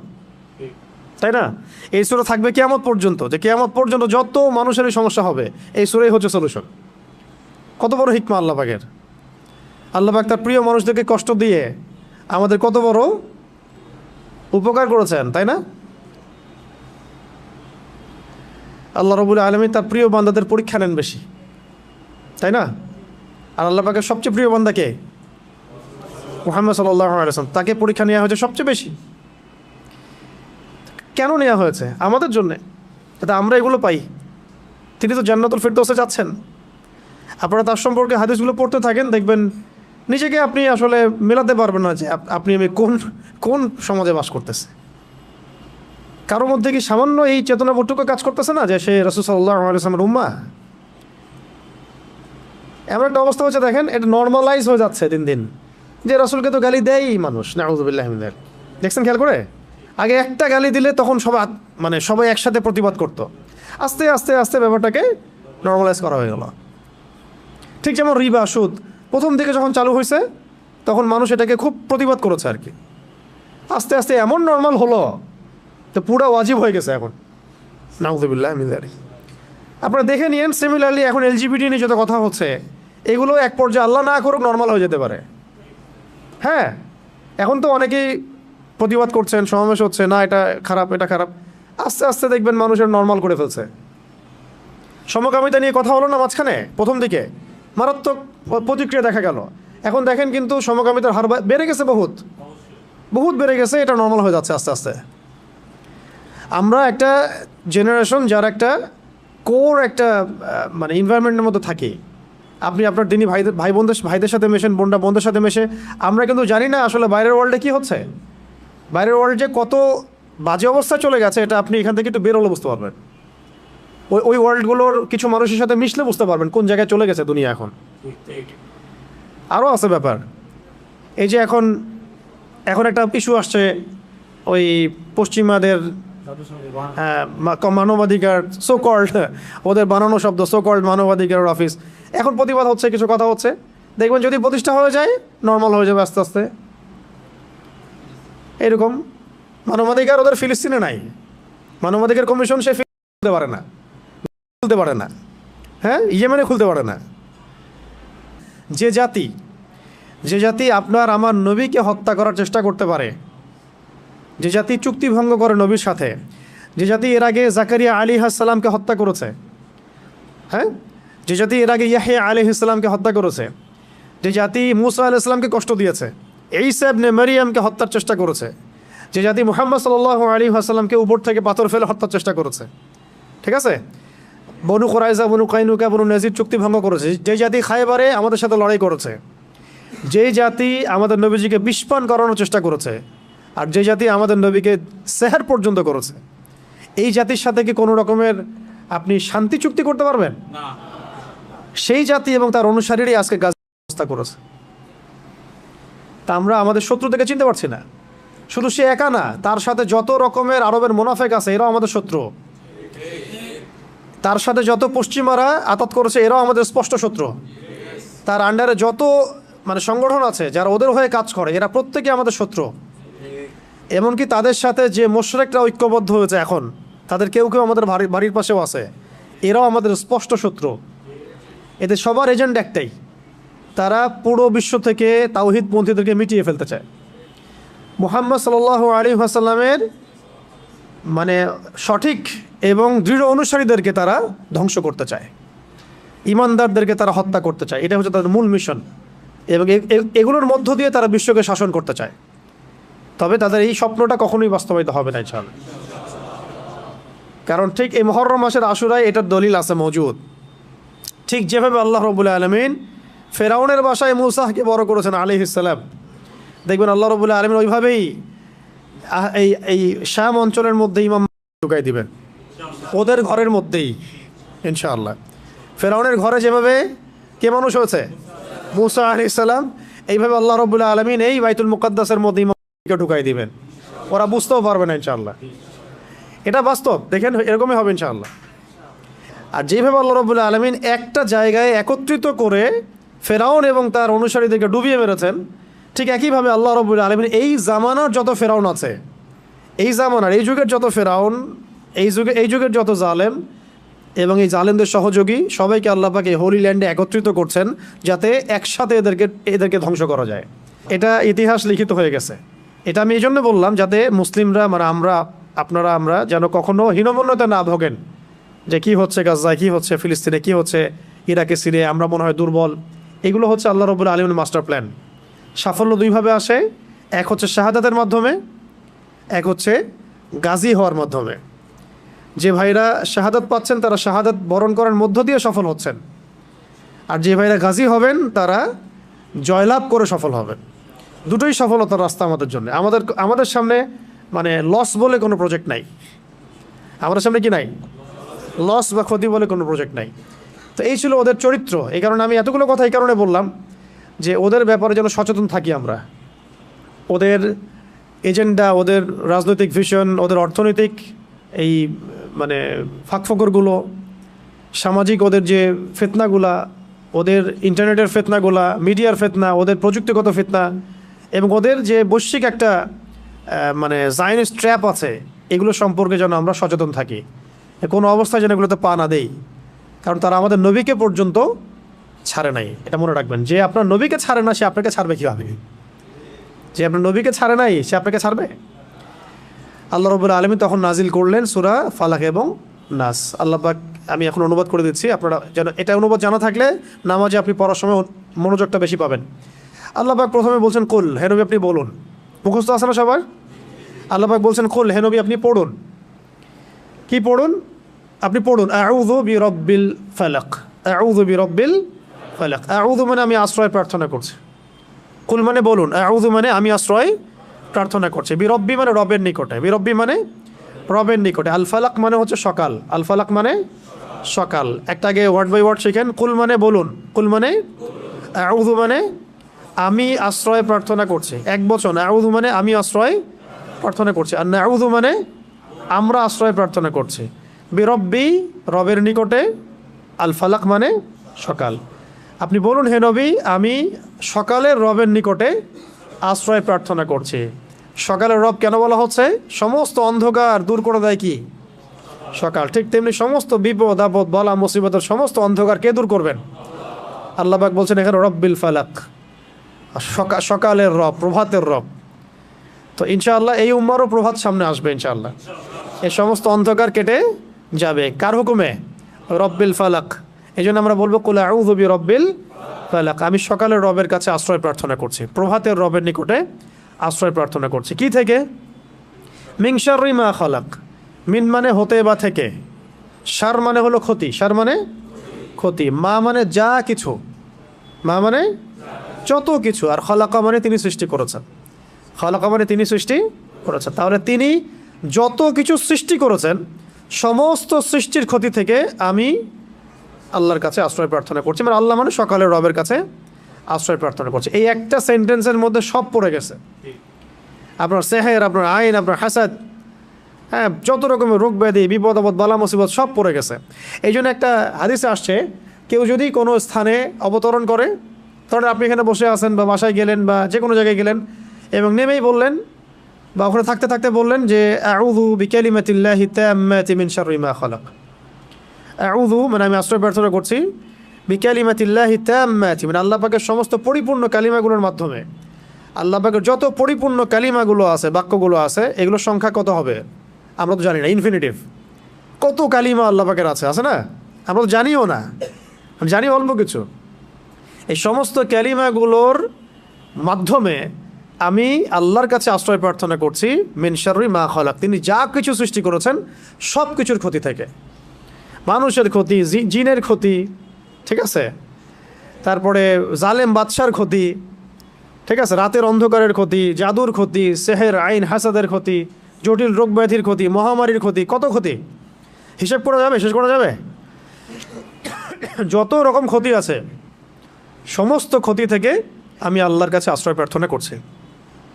এটা যদি কেউ পড়ে, কোনো জায়গায় পড়ে, রাসূল সাল্লাল্লাহু আলাইহি ওয়াসাল্লাম বলছেন ওখান থেকে যাওয়ার আগ পর্যন্ত কোনো কিছু তাকে কোনো ক্ষতি করতে পারবে না ইনশাআল্লাহ। আকস্মিক তার কোনো বিপদ আপদ হবে না ইনশাআল্লাহ। ঠিক আছে, এই দোয়াটা মুখস্থ করবেন, আউযু বিকালিমাতিল্লাহি তাম্মাতি মিন শাররি মা খালাক। আউযু বিকালিমাতিল্লাহি তাম্মাতি মিন শাররি মা খালাক। অনেক স্ট্রং একটা দোয়া, সকালে 3 বার পড়তে পারেন, সন্ধ্যায় 3 বার পড়তে পারেন, এছাড়াও যখন ইচ্ছা তখন পড়তে পারেন। অনেকে বাচ্চাদের ব্যাপারে আমাদের কাছে বলেন দোয়া করেন হুজুর, ঝাড়ফুঁক দেন, ঠিক আছে, আপনি নিজেই করবেন। আউযু বিকালিমাতিল্লাহি তাম্মাতি না বলে বলবেন উঈযুকা। যদি আপনার একটা ছেলে হয় তাহলে বলবেন উঈযুকা, যদি একটা মেয়ে হয় তাহলে বলবেন উঈযুকি, আর যদি একটা ছেলে একটা মেয়ে হয় বলবেন উঈযুকুমা, আর যদি অনেকগুলো বাচ্চাকে একসাথে ঝাড়ফুঁক করতে চান বলবেন উঈযুকুম। 4টা ক্ষেত্র বললাম, ঠিক আছে। একটা ছেলে হলে কি বলবেন? উঈযুকা বিকালিমাতিল্লাহি তাম্মাতি মিন শাররি মা খালাক, দিয়ে ফু দিয়ে দিবেন। একটা মেয়ে আছে আপনার, একজন মেয়ে আসছে, বলবেন উঈযুকি বিকালিমাতিল্লাহি তাম্মাতি মিন শাররি মা খালাক। একটা ছেলে একটা মেয়ে বসে আছে আপনার, বলুন উঈযুকুমা বিকালিমাতিল্লাহি তাম্মাতি মিন শাররি মা খালাক, ফু দিয়ে দিবেন। ইমাম হাসান এবং হুসাইন রাদিয়াল্লাহু আনহুমা তারা নবী সাল্লাল্লাহু আলাইহি ওয়াসাল্লামের কাছে আসতেন, খেলাধুলা করতেন, ঘাড়ে উঠতেন, পায়ে বসতেন, কোলে বসতেন, তিনি আদর করে বলতেন উঈযুকুমা বিকালিমাতিল্লাহি তাম্মাতি মিন শাররি মা খালাক, ফু দিয়ে দিতেন।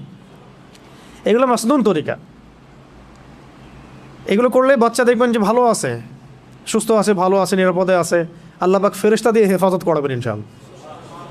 ঠিক আছে, এখন এটা একটা, আরও দোয়া আছে, অনেক দোয়া আছে, ওইগুলো এক বৈঠকে বললে মনে রাখতে পারবেন না। এই যে একটা কিতাব আছে হিসনুল মুসলিম, এটা বাসায় রাখতে পারেন।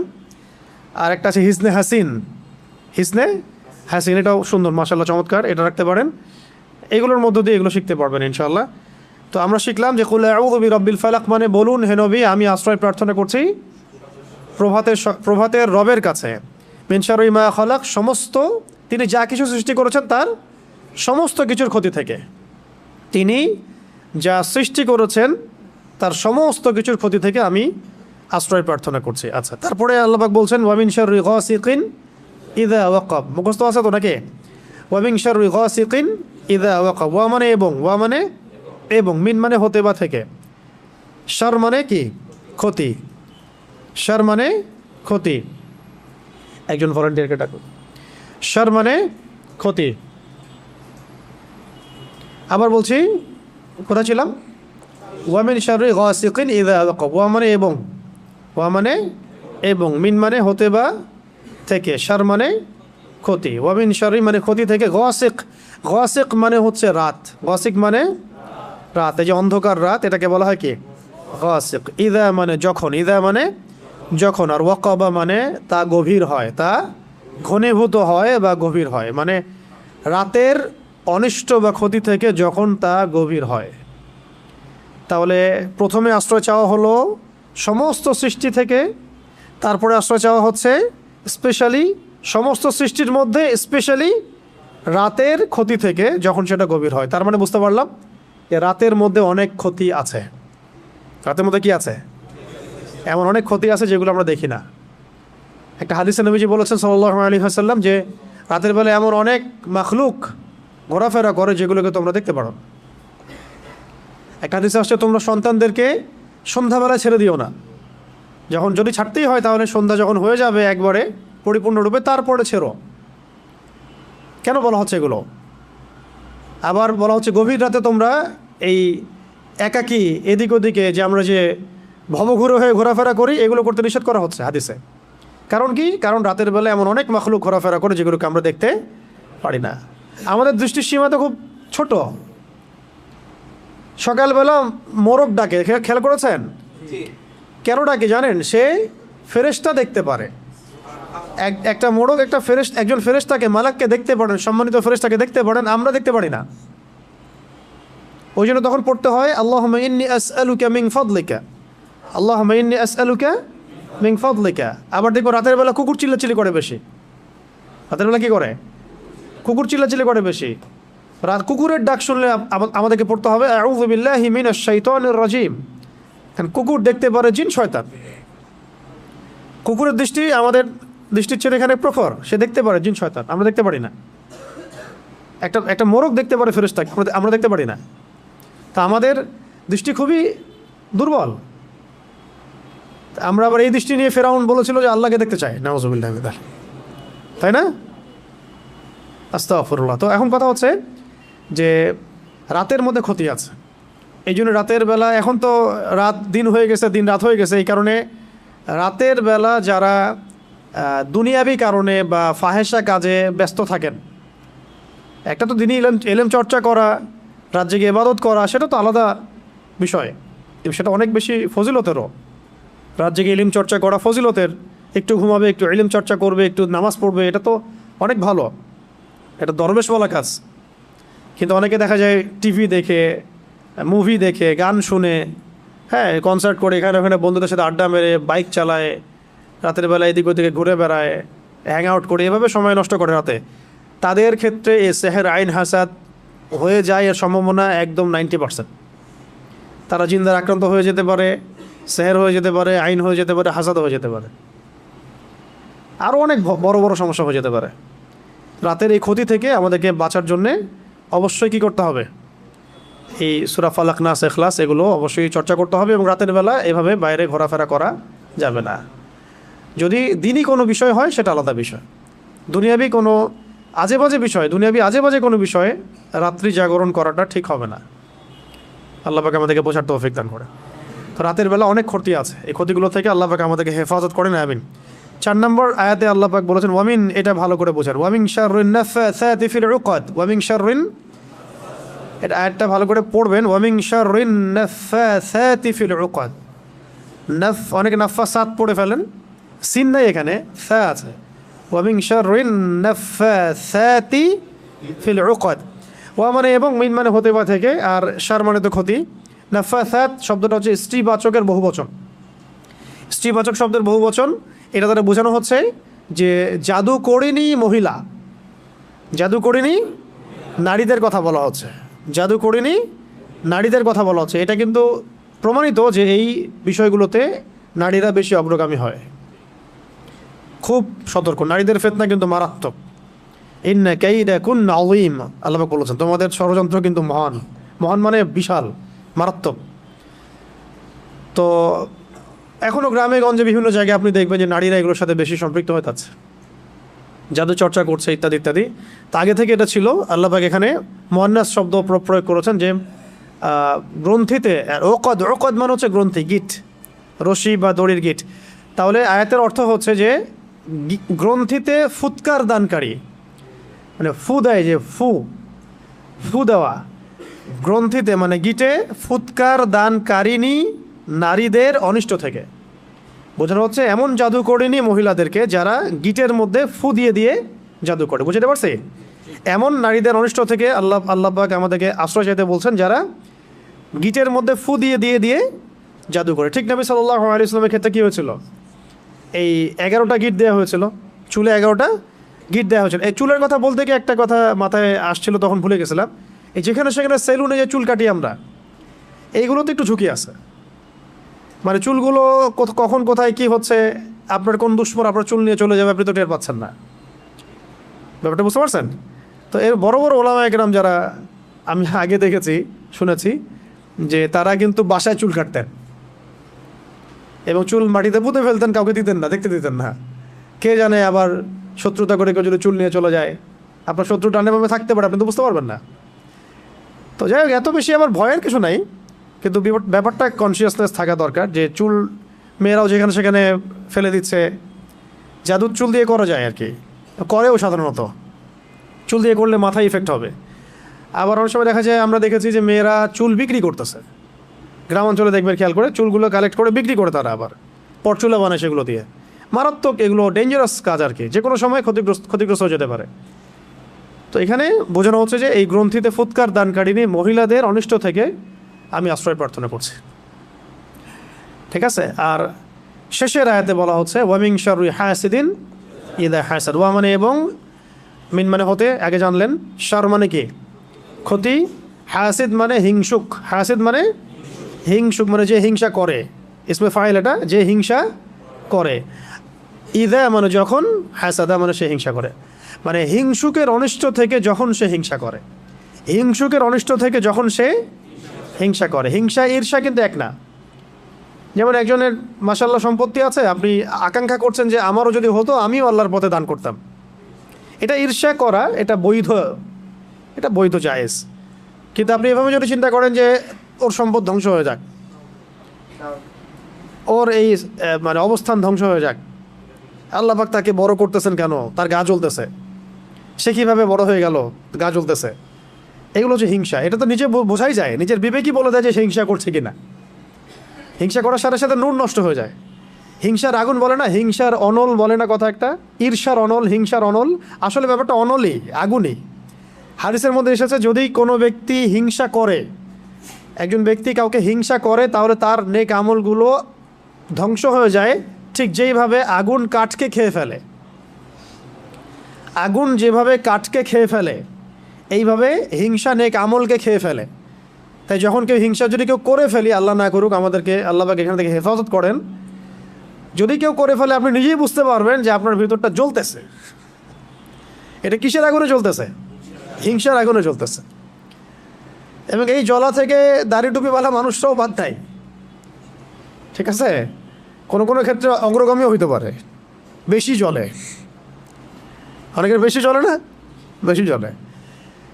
তো হিংসা থেকে বাঁচতে হবে। আরেকটা হচ্ছে, যদি কেউ আপনাকে হিংসা করে, আপনি হিংসা করেন না কাউকে, কিন্তু অন্যরা আপনাকে হিংসা করতেছে, এটার জন্য আপনি কখনোই গুনাহগার না, কিন্তু এই যে হিংসা আপনাকে করতেছে মানুষ, এটারও ইফেক্ট আপনার উপর আসতে পারে যদি আপনি প্রোটেক্টেড না থাকেন।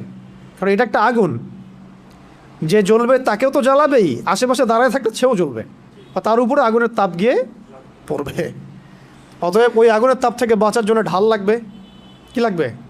এই ঢাল বা সুরক্ষাই হচ্ছে আমাদের এই সূরাগুলা, দোয়াগুলা, আমাদের আজকারগুলা, আমাদের নামাজ, আমাদের তিলাওয়াত, এগুলো হচ্ছে আমাদের প্রোটেকশন। তাহলে এই হলো মূলত সূরা ফালাকের 5টা আয়াতের অর্থ। এই 5টা আয়াতে আমরা জানতে পারলাম যে আল্লাহ পাক আমাদেরকে বলেছেন, মানে নবীকে বলেছেন, মানে আমাদেরকে বলেছেন যে বলো আমি আশ্রয় প্রার্থনা করছি সকালে রবের নিকটে। সকালে রব কেন? যিনি সমস্ত অন্ধকার দূর করে দেন। মিন শাররি মা খালাক, তিনি যত কিছু সৃষ্টি করেছেন সমস্ত কিছুর ক্ষতি থেকে। আর ওয়া মিন শাররি গাসিকিন ইযা ওয়াকাব, খাস করে এই রাতের ক্ষতি থেকে যখন সেটা গভীর হয়, রাতের ক্ষতি থেকে যখন সেটা গভীর হয়। আর এবং গ্রন্থিতে ফুৎকার দানকারিণী মহিলাদের অনিষ্ট থেকে, জাদুকরিণী নারীদের অনিষ্ট থেকে, এবং হিংসুকের অনিষ্ট থেকে যখন সে হিংসা করে। এই 5টা আয়াতে এই কয়েকটা বিষয় আছে। কয়টা বিষয় আছে তাহলে? এক হচ্ছে সমস্ত সৃষ্টির অনিষ্ট, 2 খাস করে রাতের অনিষ্ট, রাতের অনিষ্ট যখন সেটা গভীর হয়, 3 আসছে জাদুকরিণী মহিলাদের ফিতনা, 4 আসছে হিংসুকের ফিতনা। ঠিক আছে? এরপরে সূরাটার সাথে রিলেটেড, কানেক্টেড। এখানে আবার আল্লাহ পাক বলছেন কুল আউযু বিরাব্বিন নাস। হে নবী আপনি আরও বলুন যে আমি আশ্রয় প্রার্থনা করছি। আপনি বলুন আমি আশ্রয় প্রার্থনা করছি কার কাছে? রব্বিন নাস। রব্বিন নাস, মানুষের রবের কাছে, মানুষের রবের কাছে। মানুষ তো এখানে দুর্বল না, মানুষ ফেরেশতাকে দেখতে পারে না, জিনকে দেখতে পারে না। এই যে প্রথমে যে ক্ষতিগুলা, না আমরা অন্ধকার রাতের ক্ষতি দেখতে পারি, না জিনকে দেখতে পারি, না সেহের দেখতে পারি, না হিংসা দেখতে পারি, দেখতে পারি? এরা সব অদৃশ্যের ক্ষতি। অদৃশ্যের ক্ষতি না, অদৃশ্যের ক্ষতি। তো একটা হলো শত্রু সামনে আছে, আপনি দেখছেন ফাইট করছেন। সামনে ধরেন জিহাদের মাঠে আপনি আছেন, সামনে একটা কাফের, আপনি দেখছেন একজন কাফের, সে যেভাবে আপনাকে আক্রমণ করবে আপনি সেভাবে আপনি নিজেকে বাঁচাবেন বা আপনি আক্রমণ করবেন। একটা হচ্ছে আপনি দেখতেই পাচ্ছেন না আপনার শত্রু কোথায়। তাহলে এই অদৃশ্য শত্রুর বিরুদ্ধে আপনাকে কে সাহায্য করতে পারে? একমাত্র সেই সত্তা যিনি দৃশ্য অদৃশ্য সব দেখতে পারেন, তাই না? এই অদৃশ্য শত্রুর বিরুদ্ধে সাহায্য করতে পারে একমাত্র সেই সত্তা যিনি দৃশ্য অদৃশ্য সমস্ত জ্ঞান রাখেন। তো সেই সত্তা আল্লাহ ছাড়া আর কে আছে? কেউ আছে? তো এই কারণেই এই সমস্ত ক্ষতিগুলো দেখবেন অদৃশ্যের ক্ষতি। কিন্তু তো এখানে বলা হচ্ছে রব্বিন নাস, মানুষের রব, মানুষের রবের কাছে আশ্রয় প্রার্থনা করছে। মালিকিন নাস, শুধু রবই নন, তিনি মানুষের মালিক, তিনি মানুষের মালিক, মানুষের মালিকের কাছে। ইলাহিন নাস, তিনি মানুষের ইলাহ, মানুষের ইলাহের নিকটে। 3টা কথা, 3টা সম্বোধন, বিশেষণ আসলো এখানে। কুল বলুন হে নবী, আউযু আমি আশ্রয় প্রার্থনা করছি, বিরব্বিন নাস মানুষের রবের নিকটে, মালিকিন নাস মানুষের মালিকের নিকটে, ইলাহিন নাস মানুষের ইলাহের নিকটে। কয়টা বিশেষণ? আল্লাহ পাকের বিশেষণ হচ্ছে এখানে রব্বিন নাস, মালিকিন নাস, ইলাহিন নাস। আর এর আগের সূরা আছে কি? রব্বিল ফালাক। 4টা বিশেষণ আসছে এখানে, তাই না? আচ্ছা, কি থেকে এতগুলো সম্বোধন করে কি থেকে আশ্রয় চাচ্ছে? আগে তো একটা সম্বোধন করা হয়েছে, কুল আউযু বিরাব্বিল ফালাক, একটা বিশেষণ বলে বাকি 4টা থেকে আশ্রয় প্রার্থনা করা হয়েছে। এখন 3টা বিশেষণ আসলো এখানে। 3টা বিশেষণ আসা মানে একটা শক্তিশালী শত্রু আমার পিছনে আছে যার থেকে আমরা আশ্রয় চাচ্ছি। সেটা কি? সেটা হলো মিন শাররিল ওয়াসওয়াসিল খান্নাস। মিন শাররিল ওয়াসওয়াসিল খান্নাস, এইটা যার মধ্যে, এই রোগ যার মধ্যে আছে বা এটা যাকে ধরেছে তার আর কোনো রোগের দরকার নেই।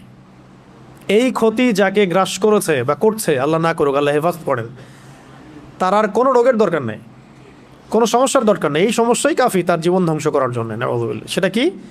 মিন শাররি, অনিষ্ট থেকে, আর ওয়াসওয়াস, কুমন্ত্রণা দাতার, কুমন্ত্রণা দাতার, ওয়াসওয়াসা দাতার, আল খান্নাস মানে আত্মগোপনকারী, আত্মগোপনকারী কুমন্ত্রণা দাতার ক্ষতি থেকে, আত্মগোপনকারী কুমন্ত্রণা দাতার ক্ষতি থেকে। যে আত্মগোপনকারী মানে নিজেকে সে গোপন করতে পারে, আপনি দেখতে পারবেন না। কুমন্ত্রণা দাতা মানে সে আপনার অন্তরের মধ্যে সবসময় প্রভাব বিস্তার করতে পারে, আপনার এর উপর কোনো কন্ট্রোল নাই। ঠিক আছে? আর অন্তরের উপর যদি শয়তান কন্ট্রোল নিয়ে নেয় আর ওয়াসওয়াসা দিতে থাকে, তাহলে সেই ব্যক্তির পক্ষে ভালো কাজ করতে থাকলেও দেখা যায় সে ওয়াসওয়াসা রোগে ভুগতে থাকে। এটা কি হইলো, ওইটা কি হইলো না, এটা হইলো কি না, এটা ঠিক হচ্ছে কিনা, ওইটা ঠিক হচ্ছে কিনা। ভালো একটা কাজ করতেছে কিন্তু ওয়াসওয়াসা, এটা তো ভালোর কথা বললাম, আর খারাপ তো সারা ওয়াসওয়াসা আসতেই থাকে মাথার মধ্যে। পাপের ওয়াসওয়াসা, মানুষের ক্ষতির ওয়াসওয়াসা, হিংসার ওয়াসওয়াসা, হ্যাঁ, গোপন পাপের ওয়াসওয়াসা, অলসতা, আল্লাহর আদেশ অমান্য করার ওয়াসওয়াসা, অবাধ্যতার ওয়াসওয়াসা, এটা যাকে গ্রাস করেছে আর কি, এই ওয়াসওয়াসুল খান্নাস, তার আর কোনো ক্ষতির দরকার না, এটাই তার জীবন ধ্বংস করতে পারে। এই জন্যে এত স্ট্রং সম্বোধন সামনে করা হচ্ছে বারবার, হে মানুষের রব, এক কথায় হে মানুষের মালিক, হে মানুষের ইলাহ, মানে আপনি আমাকে এটা থেকে বাঁচান, ব্যাপারটা এরকম আর কি, ব্যাপারটা এরকম, ঠিক আছে। আল্লাযী ইউওয়াসউইসু ফি সুদুরিন নাস, কারণ তার শক্তিটা কি, আল্লাযী মানে যে, ইউওয়াসউইসু মানে ওয়াসওয়াসা দেয়, ফি মানে মধ্যে, সুদূর মানে হৃদয়, বক্ষ বা হৃদয়, আর নাস মানে মানুষের, যে মানুষের হৃদয়ের মধ্যে ওয়াসওয়াসা দিতে পারে, যে মানুষের হৃদয়ের ভিতরে ওয়াসওয়াসা দিতে পারে। এটাকে মেডিকেল সায়েন্স বিশ্বাস করবে? হৃদয়ের মধ্যে ওয়াসওয়াসা আসে কেউ দেয়, এরকম কোনো সত্তা আছে যে এসে আমার হৃদয়ে ওয়াসওয়াসা দিয়ে যায়? সায়েন্স কি বিশ্বাস করবে? দেখছেন কীভাবে আমরা গডলেস ওয়ার্ল্ডে ঢুকে গেছি আস্তে আস্তে, পশ্চিমারা আমাদেরকে এইভাবে সাইকোলজিক্যালি নাস্তিক বানায় ফেলছে। কিন্তু তো শয়তান মানুষের হৃদয়ের ভিতরে ওয়াসওয়াসা দিতে পারে, শয়তান মানুষের হৃদয়ের ভিতরে ওয়াসওয়াসা দিতে পারে। আল্লাযী ইউওয়াসউইসু ফি সুদুরিন নাস, যে মানুষের হৃদয়ের মধ্যে ওয়াসওয়াসা দেয়, মানুষের মধ্য থেকে এবং জিনের মধ্য থেকে। তো জিন নিয়ে তো অনেক কথা বললাম, মানুষের মধ্য থেকে কীভাবে ওয়াসওয়াসা দিতে পারে, এটারও অনেক প্রমাণ আমাদের সামনে আশপাশে আসবে। চলতে ফিরতেই বুঝতে পারবেন যে আপনি ভালো কাজ করতে যাচ্ছেন, দিনের পথে চলতে যাচ্ছেন, জিন যতটা না আপনাকে বাধা দিবে, মানুষ শয়তান আরও বেশি বাধা দিবে। মিনাল জিন্নাতি ওয়ান নাস, শয়তান কয় প্রকার তাহলে? জিন শয়তান আছে, আবার মানুষ শয়তান আছে। কখনো কখনো মানুষ শয়তান মানে জিন শয়তানকে দমন করা সহজ, কখনো কখনো জিন শয়তানকে দমন করাটা সহজ। আয়াতুল কুরসি পড়েন, জিন শয়তান পালা চলে যাবে। কিন্তু আয়াতুল কুরসি আপনি পড়েন, মানুষ শয়তান পালাবে না, ঠিক আছে? তো মানুষ শয়তানকে দমন করাটা একটু কঠিন। তো শয়তান দুই প্রকার, মাথা রাখতে হবে, জিন শয়তান, মানুষ শয়তান। উভয় শয়তানের পক্ষ থেকে আল্লাহ, উভয় শয়তানের মানে ক্ষতি থেকে আমি আল্লাহ পাকের কাছে আশ্রয় প্রার্থনা করছি। তো এই সূরার মধ্যে কতগুলো বিষয় আসছে? প্রথমে 4টা বিষয়, তারপরে আবার কয়টা বিষয়? হ্যাঁ, দুইটা বা 3টা বিষয়, মোট এই 6টা-7টা বিষয় থেকে এই দুটো সূরাতে আশ্রয় চাওয়া হয়েছে, যেগুলো আমরা বাহ্যিক জ্ঞান দিয়ে এগুলোকে আমরা ডিল করতে পারবো না বা এদের সাথে আমরা ফাইট করতে পারবো না। এই সূরা দুটো শোয়ার সময় আমল করা, সাথে সূরা ইখলাস থাকবে, সকাল সন্ধ্যায় আমল করা, এবং প্রত্যেক ফরজ নামাজের পরে আমল করা। প্রত্যেক ফরজ নামাজের পরে অন্তত একবার করে পড়া, সকাল সন্ধ্যায় 3বার করে, আর ফরজ নামাজের পরে কয়বার করে? একবার করে। এছাড়াও যখন তখন চলতে ফিরতে যখন তখন আপনি সূরা ফালাক, নাস, ইখলাস পড়তে পারেন। এবং আমি একটা হাদিস এটাও পেয়েছিলাম যে রাসূল সাল্লাল্লাহু আলাইহি ওয়াসাল্লাম তাহাজ্জুদের নামাজে যখন উঠতেন, তখনও মাঝে মাঝে তাহাজ্জুদের নামাজে তিনি 2 রাকাত নামাজে প্রথম রাকাতে সূরা ফালাক, তারপরে ইখলাস, সূরা নাস পড়েছেন। প্রথম রাকাতে সূরা ফালাক, দ্বিতীয় রাকাতে সূরা নাস পড়েছেন। এটা আমল করতে পারেন রাতের বেলা উঠে, এটাও আমল আছে মাসনুন। তো এর উপর আমল করা তৌফিক আল্লাহ পাক আমরা সবাইকে দান করেন, এবং এই সমস্ত ক্ষতিগুলো থেকে আল্লাহ পাক আমাদেরকে হেফাজত করে নেবেন। আর শেষ পয়েন্ট হচ্ছে, লাস্ট পয়েন্ট হচ্ছে যে কিছু কিছু কাজ আছে, এটা লাস্ট পয়েন্ট আমাদের আজকের আলোচনার। কিছু কিছু কাজ আছে যেগুলো করলে এই ক্ষতিগুলোতে লিপ্ত হওয়ার সম্ভাবনা 100%।